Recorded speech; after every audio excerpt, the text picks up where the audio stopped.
Armstrong Williams on the right side. Armstrong. Don't curse, speak English. Armstrong. Virtuous society. Armstrong. I dare you to listen.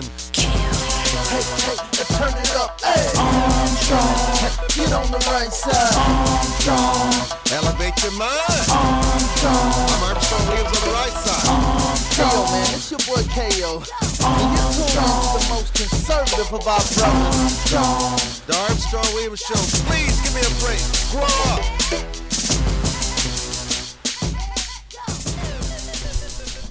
Hello, everyone, and welcome to this edition of the Armstrong Williams Show.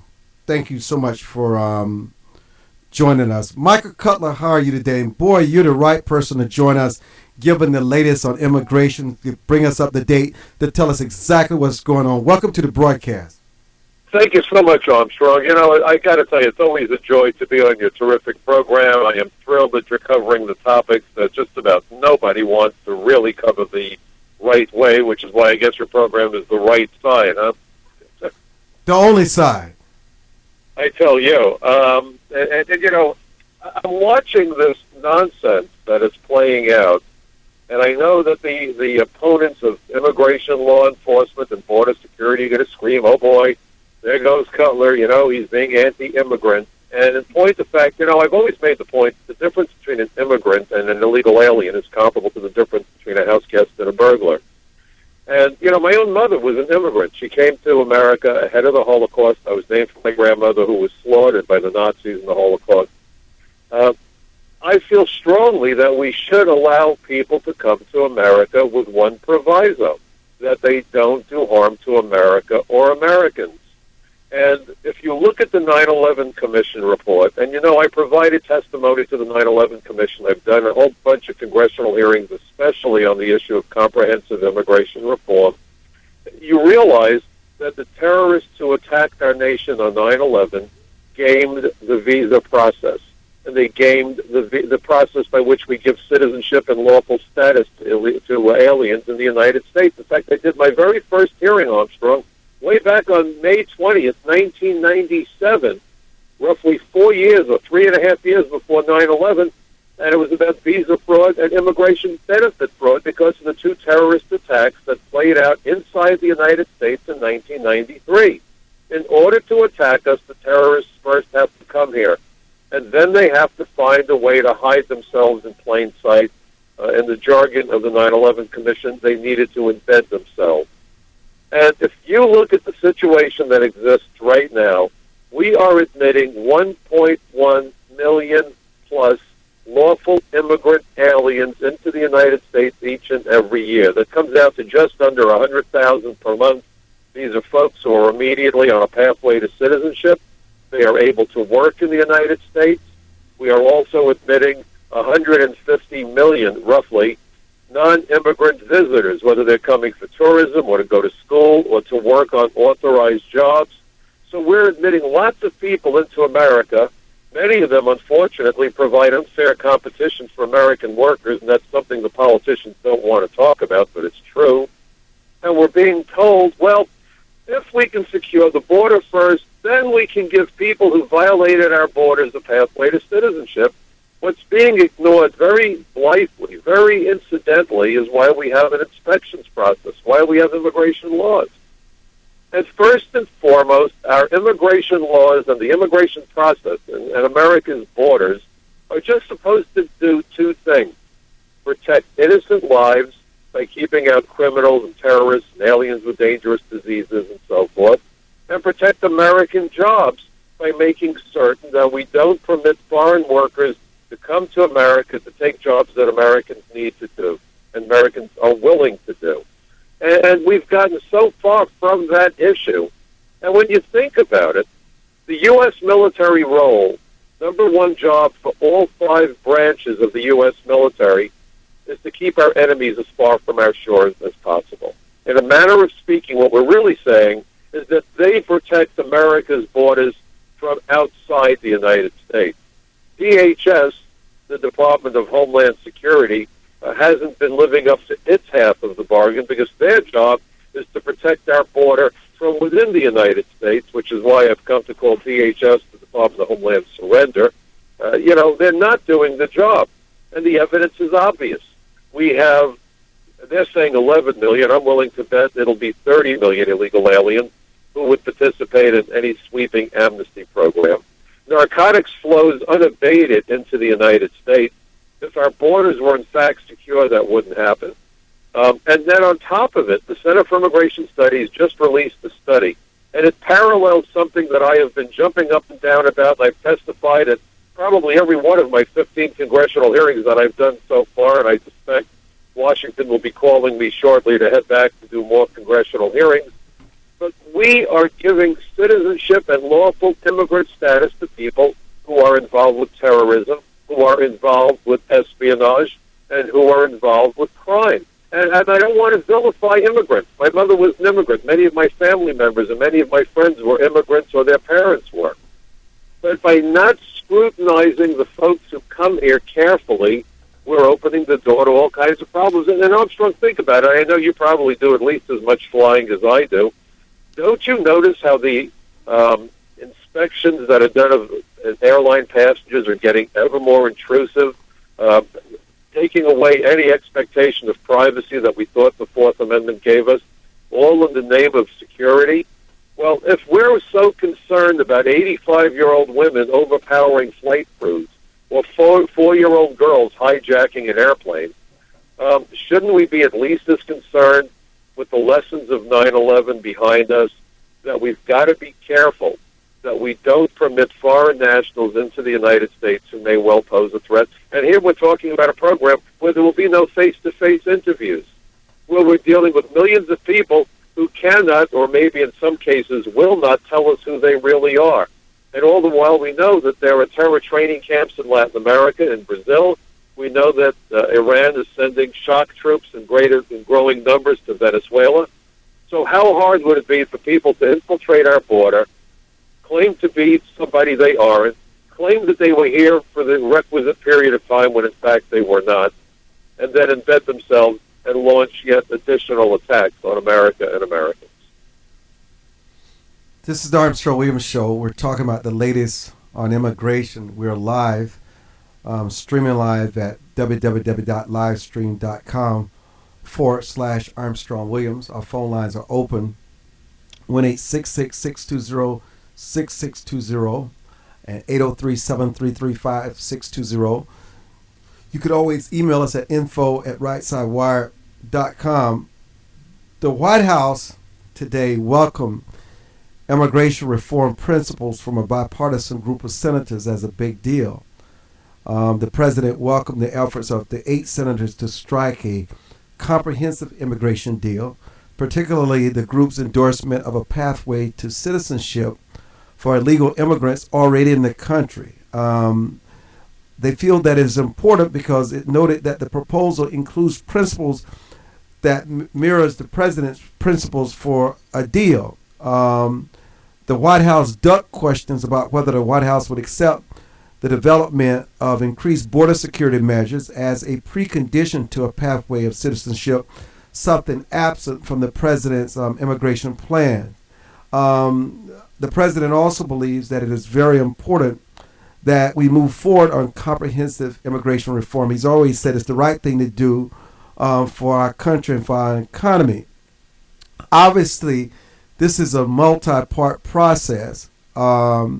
And the plan from the 8 senators comes a day before Obama is scheduled to address his own proposals on immigration reform at an event in Las Vegas this week. The Senate's principles would allow undocumented immigrants to register with the government and begin a pathway toward permanent legal status. Those in the country illegally would need to pay a fine and get through an extended probationary period before being granted citizenship. The proposal would also increase the number of immigration visas available for skilled workers, implement a nationwide employer verification program, and create a guest worker program designed to allow employers to hire agriculture workers or laborers if they can demonstrate they could not hire an American to fill the job. Now that's very interesting. If they demonstrate they cannot find an American to fill the job. Now that's very interesting, Michael. Well, it is. Before I forget, because we always get so caught up and I forget to do this, let me just quickly put out a couple of websites, if you don't mind, and I'm going to tell you my thoughts about that claim. There's 3 websites I would love for everybody to go visit. My own personal website is michaelcutler.net. That's one word, MichaelCutler, michaelcutler.net. I have another website, Talk Border, one word, TalkBorder, talkborder.com, where I posted video interviews with some folks, including Congressman Lou Barletta. I worked with Lou when he was the mayor of Hazleton, Pennsylvania, and enacted immigration ordinances to discourage people from hiring illegal aliens or providing housing to them because of a massive influx of gang members and violence into his community in Hazleton. He was sued by the ACLU. I was his final witness. Today he sits on the Homeland Security.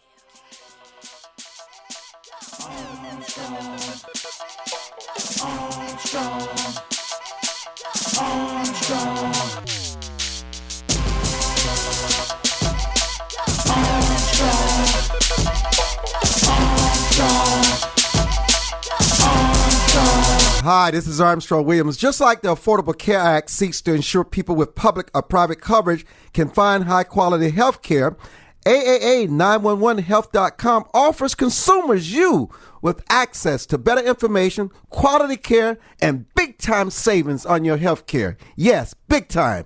AAA911health.com offers a 90-day money-back guarantee. That's right. If AAA911health.com haven't saved you money, guess what? They will pay you back in full your membership with no questions asked. Just tell them Armstrong Williams sent you to AAA911health.com. For more information on the Armstrong Williams Show, please visit our new website at www.rightsidewire.com. There you can find his syndicated column archive, view live streams, and get your favorite conservative pundits' views on the current issues affecting the American people. From building wealth to foreign policy, stay connected with Armstrong Williams and his colleagues at the all-new www.rightsidewire.com. Hi, this is Armstrong Williams. What does it mean to be conservative? Freedom of speech, freedom of free enterprise, freedom of assembly, less government, less taxes. As a matter of fact, a flat tax. Everyone should pay proportional tax. It doesn't matter whether you make $100 million or $10,000. Everyone should pay their 10%. Everyone should have something at stake in this American economy. I'm Armstrong Williams expressing what we mean by conservative traditional values. Does your school, team, church, or charity need a new fundraiser? Do you need to work out of your home or part-time? Are you a small business that can use an additional revenue stream? Then you need Yellow Llama. Do you need affordable web services or tools to enhance your existing business? Are you a graphic artist who wants to create a revenue stream with your art but not get ripped off? Then go to www.yellowllama.com. America must change course if we hope to survive and save the American dream for our children and grandchildren. How do we fix Social Security and Medicare? How do we cut government spending? How do we reform health care? How do we simplify the tax code? The Heritage Foundation has a bold plan that tackles these tough problems using common sense solutions that leave partisan politics on the sidelines. Find out how we can save the American dream at savingthedream.org, paid for by the Heritage Foundation. Hi, this is Armstrong Williams with an opportunity to own a piece of paradise in Nassau, Bahamas. Spectacular land prices, 8,000 square feet, 20,000 square feet lot, affordable prices, hilltop properties with views of the magnificent sea. Just call 242-677-3120 or 3121 or go to info@rightsidewire.com and leave your information.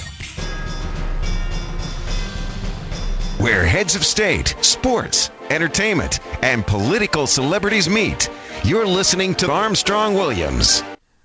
So welcome back to the Armstrong Williams Show, and I guess Micah Cutler.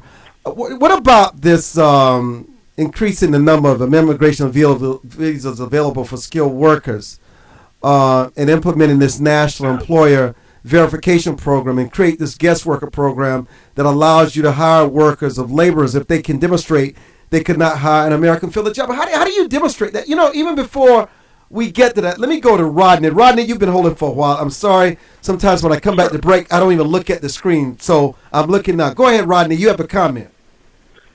Yeah, I love it when you have this guest on, because I have a passion for this.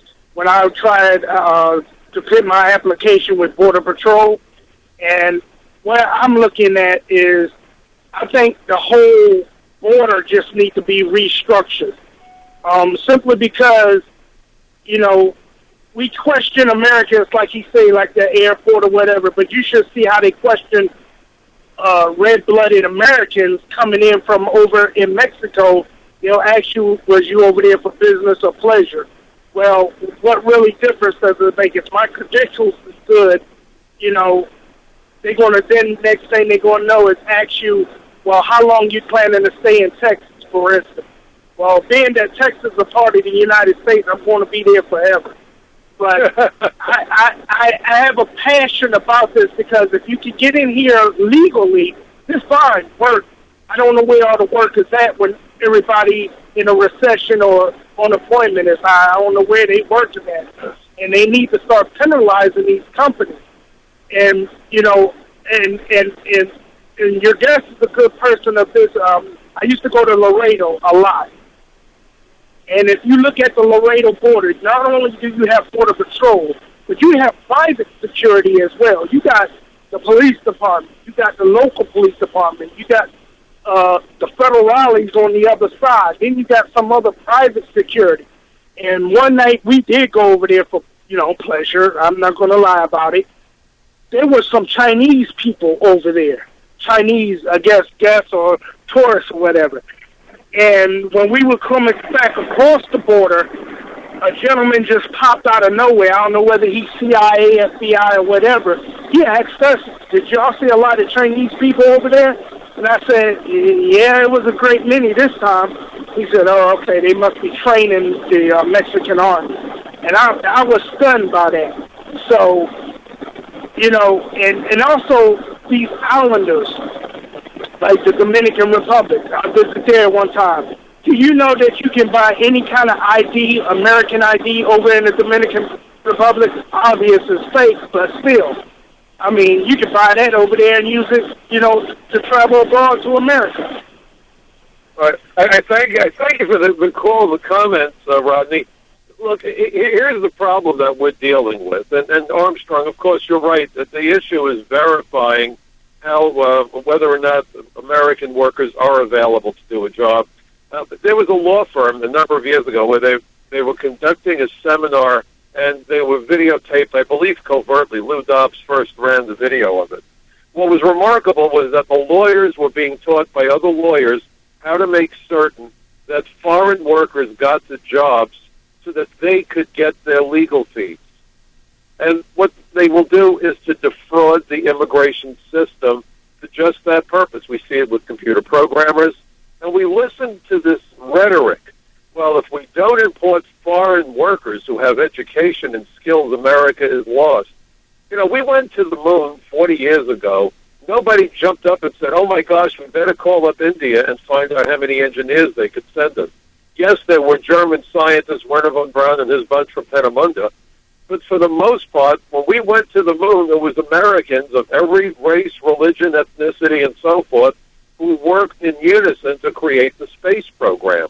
We have the capability of doing it now. The problem is that the corporations have found that by outsourcing jobs overseas and by importing foreign workers, they can reduce what it costs them to get labor. This is the destruction of the middle class that we're witnessing. Alan Greenspan, in fact, went before Chuck Schumer's Immigration Subcommittee on April 30th, 2009. capsweb.org has posted my commentary, as I have done on my own website, michaelcutler.net, because Greenspan said that we've made a privileged elite out of Americans with skills or education. I couldn't believe it. And he said the solution is to open up immigration quotas so Americans wouldn't receive this wage premium. You have to love the language, because he said at the end of the day, the goal should be to eliminate inequality in wages, not based on race or religion or ethnicity or gender, which I'd agree with completely, but to eliminate inequality based on skill or education. It almost smelled of communism, to be honest with you, and I'm not quick to throw that word around, Armstrong, you know me. But the American dream was about getting an education, acquiring better skills, and therefore be entitled to a better paycheck. What Greenspan called for turned that process on its ear. And so we hear this mythology, well, we're going to have to bring in people if Americans won't do the work, and then the system gets gamed so that Americans are kept out of the jobs. And I'll give you something to think about. There's a guy by the name of Mahmoud Abu Alima who got agricultural amnesty based on the Special Agricultural Work Visa Program of the Amnesty of '86. They're trying to roll it out again for this program, from what I understand. Muhammad Abu Alima, the only thing he ever planted was a bomb in the garage of the World Trade Center in 1993. And what we're doing is bringing in agricultural workers right now. There are temporary work visas, but nobody polices those people who enter the United States. What we found in New York were many agricultural workers from Jamaica, Panama, the Caribbean. This isn't just about Mexico. Immigration is not about Latinos. It's about the distinction between citizens and non-citizens, and the legal term for a non-citizen present in our country is alien. It's not a pejorative. It's just that it provides clarity to the debate. And what we found was that agricultural workers have been granted visas to come and work in the orange groves of Florida, the apple orchards of upstate New York. They never showed up, but they got involved in a different cash crop. First it was marijuana, then it was cocaine. They were involved in extreme violent shootouts where people were dying on the streets of New York City. And meanwhile, they had been admitted into the United States purportedly as agricultural workers. The farmers never got their workers, but we got a lot of criminals because we didn't screen them properly. And now we're being told that we need to do this again. If we really need farm workers, job one is to police the system so that we don't wind up admitting people with visas who then disappear among us. Could you repeat what you just said? Is that unreasonable, Armstrong? Could you repeat what you just said, that immigration is not about Latinos, it is about the difference between what? Repeat that. I want people to hear that again. Okay, sure. The immigration laws do not make distinction about race or ethnicity or religion. The only distinction the immigration laws make are between foreign nationals present in our country, which, by the way, that is what an alien is. In fact, the law defines an alien. The Immigration Act says an alien is any person who is not a citizen or national of the United States. If you can find an insult in that definition, I'd love to know what it is. The problem with the word alien for the open borders Just crowd, repeat for them again what it is about. It's not about ethnicity. What is illegal immigration about? Immigration is about the admission and presence of foreign nationals in the United States to first and foremost protect innocent lives and protect the jobs of American workers.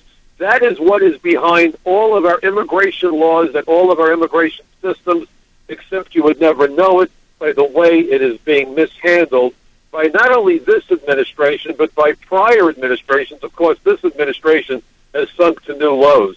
But that's why we have immigration laws. It doesn't address Latinos any differently from blacks or whites or Asians or polka dots or stripes or anything else. It's purely about drawing a distinction between people who are citizens of the United States and people who are not, because after all, the government of the United States, first and foremost, is supposed to be looking out for the well-being of the citizens of the United States. Wow, thank you. How's that for an interesting concept? It's the truth. Absolutely the truth. You know, Armstrong, when you look at my family background, do you think I could have spent 30 years of my life enforcing laws that discriminated against people based on race, religion, or ethnicity? My family was decimated by the Holocaust. That is where bigotry ultimately leads people. It's the last thing on God's earth I could have done as an immigration officer. And in fact, you know something? In the mid-1960s, I was a B'nai B'rith president. It's a Jewish service organization. I went to Washington with other folks, and we addressed the concerns about Russia not allowing their people out of the Soviet Union to practice religious freedom. And it wasn't only about Jews, it was about all religious minorities. Dr. Ralph Abernathy, working with Dr. Martin Luther King, addressed the 10,000 or so of us who had come to Washington. President Johnson sent us a telegram commending us for our efforts. And I will tell you, it gave me great pride. It gave me goosebumps just years later to sit in an inspection booth at Kennedy Airport and admit refugees into the United States, because in my heart of hearts, I knew that what we did on that day in Washington played a role in getting those people freed so they could come to America and other countries. I do not have a problem with a lawful immigration system. I'm a New Yorker. New York is one of the most ethnically diverse cities in the world, certainly in the United States. But we need to make certain that we don't admit criminals, we don't admit terrorists, and we don't bring in foreign workers to take jobs that Americans desperately need so that they can support themselves and their families. What is unreasonable with my position, Armstrong? Nothing at all. Nothing at all. Listen, your final comments, and tell us how we can reach you. Sure. Again, please come to my website, and you can reach me through the website. If you know speaking opportunities, I've been taking my show on the road. It's michaelcutler.net. It's talkborder.com. And finally, those wonderful folks, beautiful downtown Santa Barbara, capsweb.org, and California Population Stabilization. For more information on The Armstrong Williams Show, please visit our new website at www.rightsidewire.com. There you can find his syndicated column archive, view live streams, and get your favorite conservative pundits' views on the current issues affecting the American people. From building wealth to foreign policy, stay connected with Armstrong Williams and his colleagues at the all-new www.rightsidewire.com. Life is full of unexpected changes. Everyone has potential to do wrong. And when they choose to do it, contact the Bucksell Group for your private investigation needs. TheBucksellGroup.com or by phone at 202-243-9746. Whether there's an instance of a cheating spouse, child custody, process service, or security, don't continue suspecting. Get closure so that you can move on with your life. Visit TheBucksellGroup.com now or call 202-243-9746. If you think it's happening, it probably is.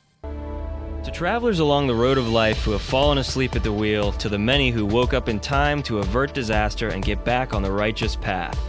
For the ones who crashed and survived and now adhere vigilantly to a virtuous and righteous path. Finally, Armstrong Williams' much-anticipated new book, Reawakening Virtues, gives his insights into these daily challenges and much more. Reawakening Virtues is available in bookstores and at Amazon.com.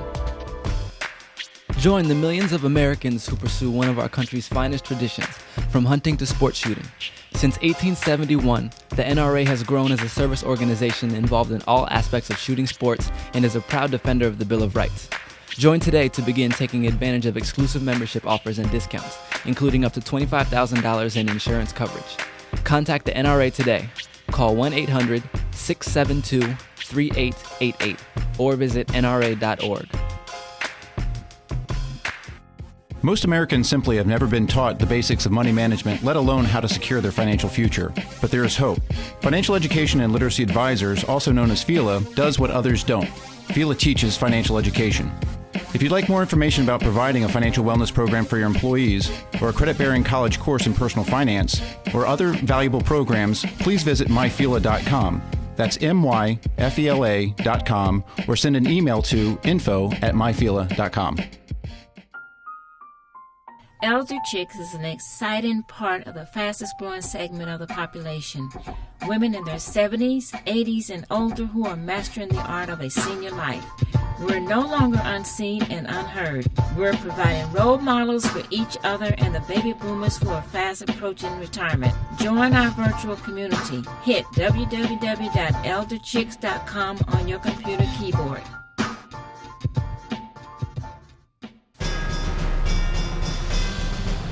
Where heads of state, sports, entertainment, and political celebrities meet. You're listening to Armstrong Williams. And welcome back to the broadcast. Thank you so much for joining us. Dr. Barnard, are you on the line? I am. Good afternoon, Armstrong, and good Monday afternoon to all our listeners. I can always count on Dr. Barnard for being in the house when he's supposed to be in the house. Living the good life. What is living the good life as a process, not a state of being, says the late psychologist Carl Rogers. In other words, human existence is less a journey to a specific destination and more of an ongoing process of growing and discovering that never ends. His view is that to enjoy the good life, we must embrace 5 concepts. Take responsibility for our choices. Be fully open to experience. Treat ourselves and others with unconditional positive regard. Live in the present moment. And trust ourselves. That's what Dr. Gary Barnard is going to discuss with us in this segment. Please continue. Yeah. Well, we live in this pretty fast-paced, performance-based world, and everybody's got a place to go, and we think a time to get there. And I certainly believe we ought to pay attention to being timely and setting goals and all of these things. But if we're not careful, we get this message, and it becomes one that is very ingrained into our psyche from our early childhood all through adulthood, that we must achieve adjustment. We must achieve certain status. We must achieve, and in doing so, that's how we will get some kind of regard from others, and we'll somehow self-actualize, or will somehow become someone.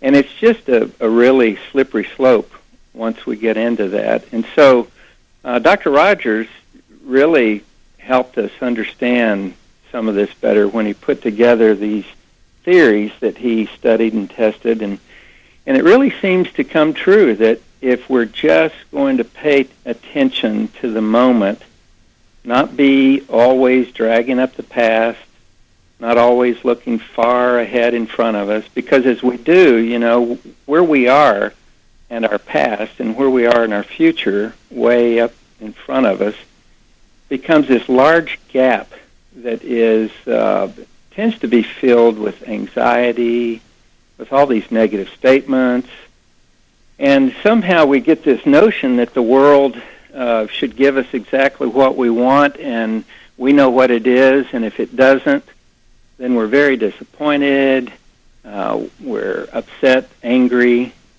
The notion is if you allow your experiences to teach you and just experience them and be in that moment and learn to trust yourself and learn to trust others and really take on this notion that acceptance is a right, a human right.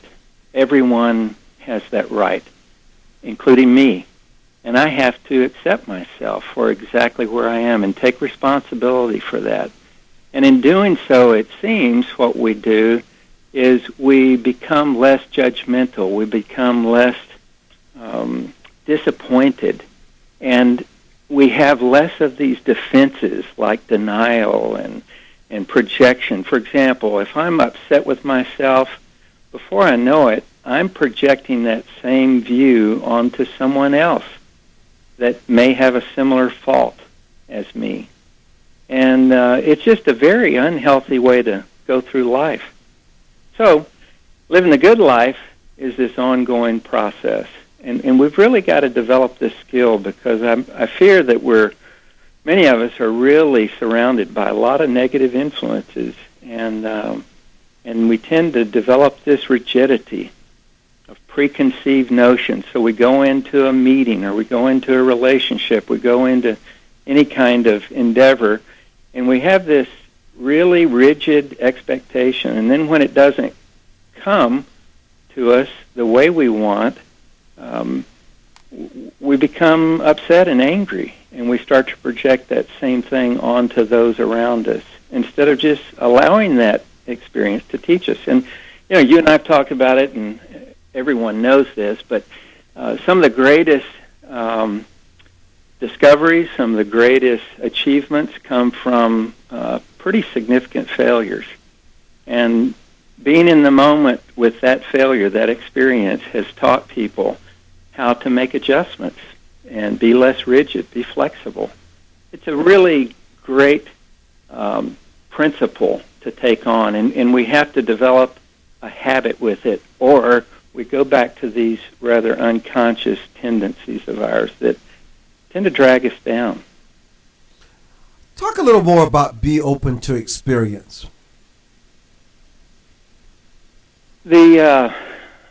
All of us know that if we go into a situation, maybe it's taking an exam as a student, maybe it's going into a meeting and we're going to present something or be asked some questions, maybe it's an interview on the radio, and we take in all of these notions of how we should be, and if we're not, someone would reject us or not approve of us or not be accepting. And so those preconceptions, those notions that we carry around with us, can become so rigid that immediately when things don't work out exactly the way we think they should, we tend to fall apart, and it's we sort of decompensate. We're usually put together and ready for things, but then if we want something a certain way and don't get it, it's much like a small child that throws a temper tantrum. Hopefully we've developed a little bit higher order defenses than, crying and throwing a temper tantrum, but it's that same notion. And, we're not able to learn when we're dealing with those kinds of turbulent emotions. It's just learning isn't a real efficient thing when there's too much emotionally charged stuff going on. So it just makes sense that we develop this attitude that every experience is a gift. We will need to try it on. We'll need to experience it and really delve into it. We'll get something out of it. Even if it's not exactly what we were expecting, we can get something out of it. And, you and I have talked about people of faith, too. I think this is a big part of hopefulness and having faith in this higher power, God. It's that we're able to go into it knowing that we don't know everything and knowing that we could dig a hole if we take too many of our preconceptions into it. So we learn to just open up and say, okay, let me just see what happens here. I am a person who has learned to accept myself for exactly who I am, imperfect. And I'm hopeful that others around me will do the same, but they may not. That's their choice. Mine is to accept myself and then give that same unconditional positive regard to others around me. More than likely, when we do that, that's a pretty attractive package. Most people are drawn to that. They're attracted to that rather than being repelled. And so it enriches our life. It is really the process, the journey of living the good life, is learning these basic principles. But why is it that some people never learn them? Well, the idea of personality is a fascinating one. It's partly biological and partly learned. And I think those of us that have been taught from an early age to be trusting in our caregivers, have that attachment, understand that no matter what happens, someone has set up this set of behaviors around us that have taught us to trust them. And then it's easier to learn to trust ourselves. And we're more open and flexible, and we're more secure, so we can experiment, we can gather information, we can go out and have this exposure to all kinds of experiences, and it enriches our lives. We learn from it because of the flexibility. That's a personality characteristic. And many of us just have this maladaptive set of characteristics that are very, very rigid. And it's an automatic thing that we go to. And just like the child that keeps trying to put a square into a circle in one of those tower toys, they keep trying to force it in and keep trying to force it in and rigidly adhere to the same thing. And they finally just fall apart and start crying and they give up. It's a difficult way to learn if you have those characteristics. We hope that the child, through experience, finds out, hey, there's a different way. Let me start checking out all of the different options around me. And maybe I'll find something that works better. So that flexibility is a health construct.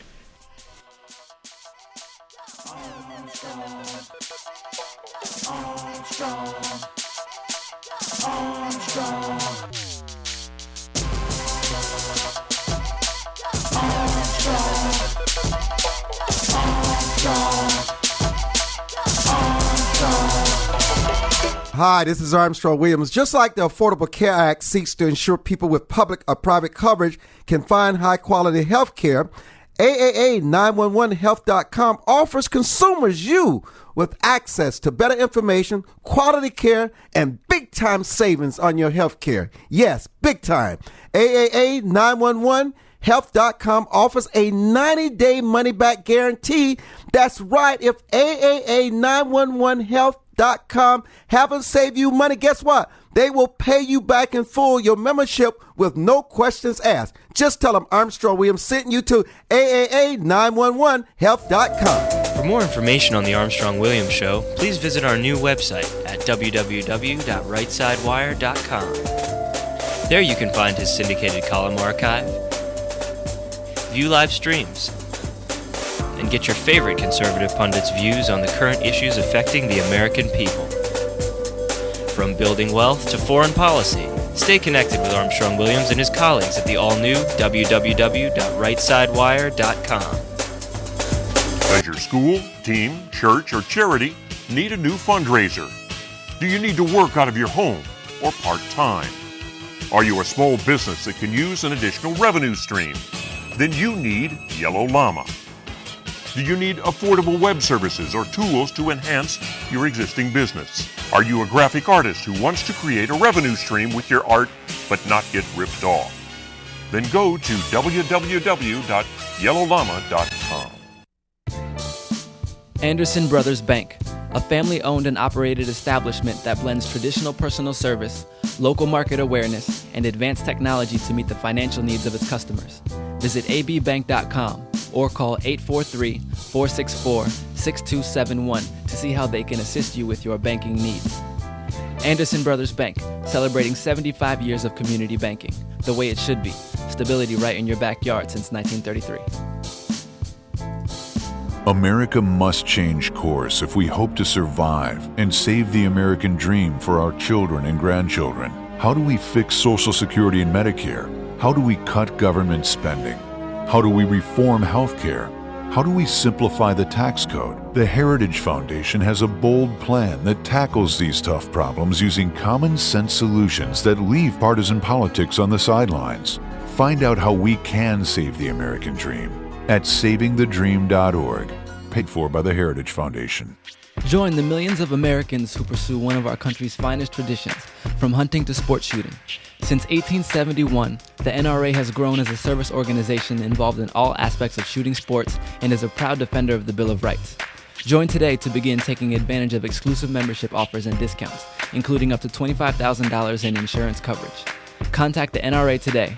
Call 1-800-672-3888 or visit nra.org. Where heads of state, sports, entertainment, and political celebrities meet. You're listening to Armstrong Williams. How do people break away from relationships that they know are terrible for them? They're abusive, they're manipulative, they control them, and yet they feel they have no choice. Even when they get out, they find their way coming back, and the situation only escalates and sometimes leads to disaster, including death. Mm-hmm.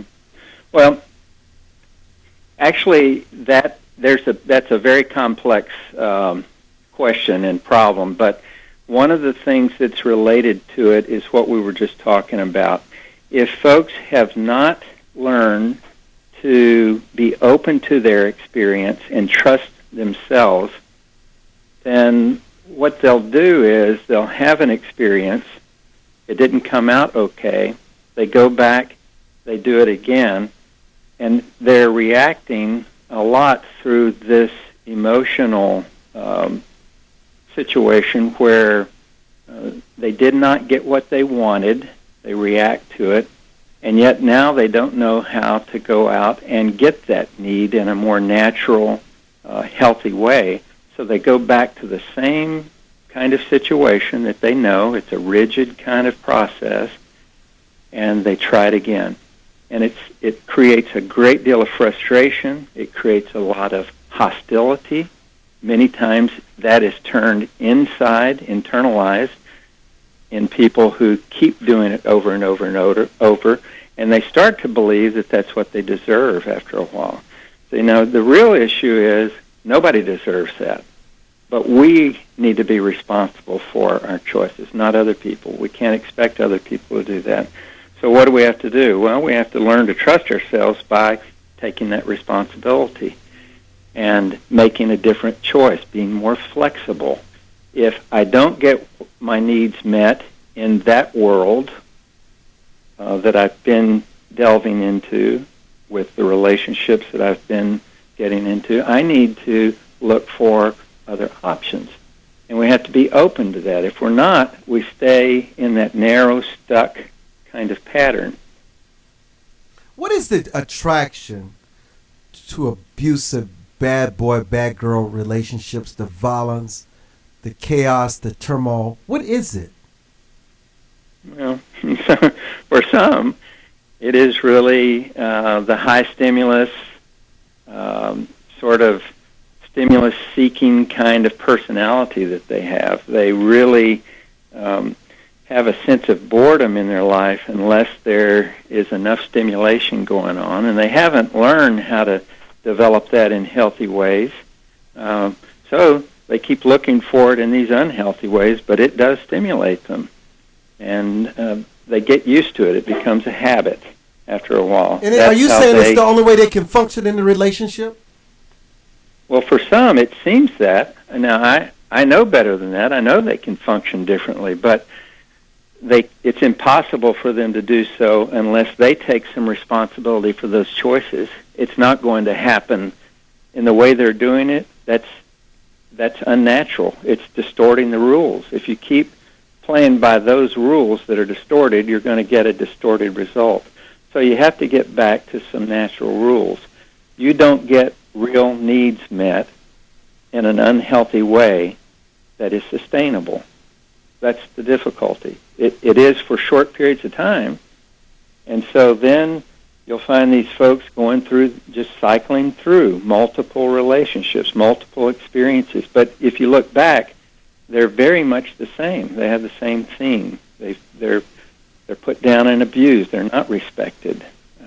They're not truly regarded in an unconditional way, positively. They're expected to perform for the other person. And when they do, well, they're treated better, and that's very reinforcing. When they don't, they're treated worse, yet it's still very stimulating. And there's a hopefulness that maybe next time they'll treat me better.